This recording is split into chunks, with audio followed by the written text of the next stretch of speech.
and Asia, for inviting me today. Uh, I think each extreme weather event makes us realize that business as usual is not going to work. This winter itself in Delhi, there were two news reports. There was one report which said that we've had the hottest December, and I think that there was another news report which said that we've had the coldest January, or the longest spell of coldest days in January. So it's really important to have these events where we can all get together, learn and share ideas. But the bottom line is that we need to put our money where the mouth is. And for climate change mitigation, resources are required, funds are required. I think the last calculation I saw was we will need $2.4 trillion every year for us to be able to limit our emission to 1.5 degrees. And it's been very disappointing because I have not seen anywhere close to even $100 million being given in any meaningful way to the developing world. And unless we really get serious about the damage fund and we figure out ways to actually move these resources to the developing world, I don't see a lot of progress happening. If you look at historical emissions, I think the cumulative emissions of India are probably 4%. We are 17% of the world population. We need to grow. We need to move our people out of poverty. And how do we ensure that that growth is carbon neutral? Will require resources. These resources will need to come from the developed world.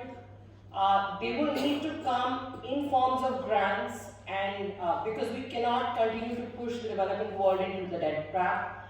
So we will need to figure out new and new innovative ways on how the countries that have polluted historically need to support countries like India. I'll talk briefly about what we are doing in Delhi. When we talk about Delhi, it's 35 million people. And every year we get around 300,000 migrants. Extreme weather events lead to even more migration. Last year there were droughts in some parts of the country, there were floods in some part of the country. And a lot of those people moved to Delhi and moved to other cities looking for livelihood, looking for employment. This reality will not change. Our cities will continue to become bigger and bigger. There is going to be more and more urbanization, and we city-state governments need to be supported to be able to deal with climate change that we are facing at the city level, and also be able to cater to people who are migrating to cities because of extreme weather events.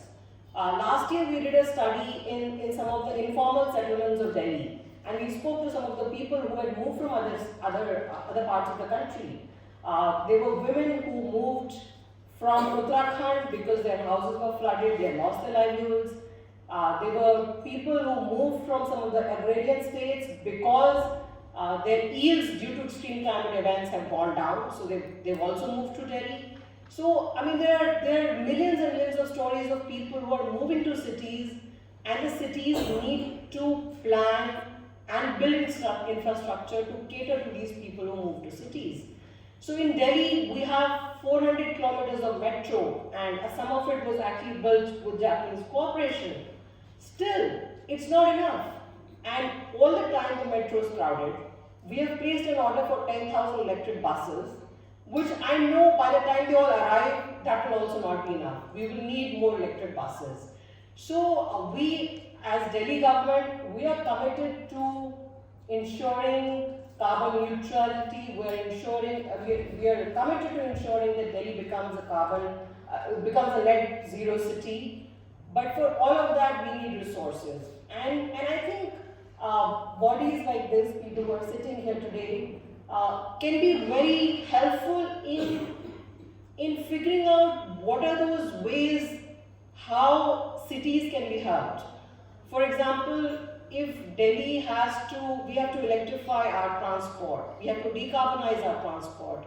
How can the loss and damage fund come and support the decarbonization?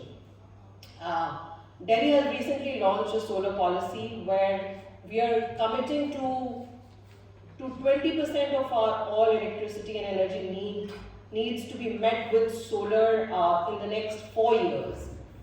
Again, for this, all of this to realize, we'll need resources. So I'm really hoping that the discussions today and all of you esteemed and bright and intelligent people will be able to figure out how to support cities, how to support the developing world into moving towards this net zero and climate neutral, carbon neutral. There are lots of terms: differentiated responsibility, equity, climate justice, co-benefit. But at the end of the day, it all comes down to the fact that the developed world needs to own up, the developed world needs to support the developing world, because we can't be told that we can't develop anymore. We have to develop, we have to grow, but in order to make that growth carbon neutral, we will need resources. I'll stop here. Thank you.